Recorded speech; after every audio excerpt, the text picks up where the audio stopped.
Welcome to Pindar Poetry. We hope you learned something new. Gather tools: small Phillips #00 screwdriver, 1, 5 mm spudger, precision tweezers, magnifier. Work on a clean, static-free surface and wear eye protection and nitrile gloves. Remove jewelry and ground yourself to avoid electrostatic damage. Inspect the earbuds for seam lines, glue joints, or hidden screws using a bright light.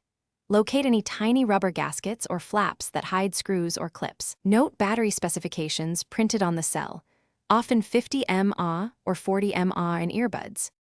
Pry open the shell gently at a seam using the 1, 5 mm spudger and slow pressure.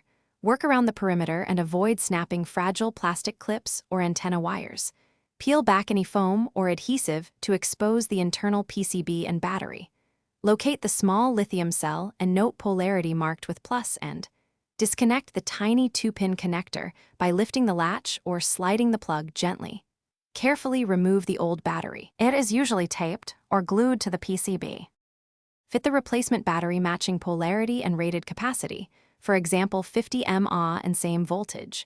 Reconnect the 2-pin plug and ensure the latch clicks firmly into place. Route any antenna wires away from the battery to avoid signal loss or shorts.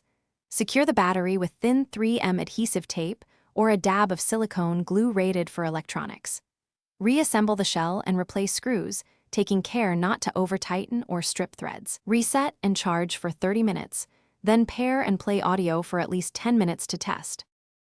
Thanks for watching. Consider subscribing if we helped you.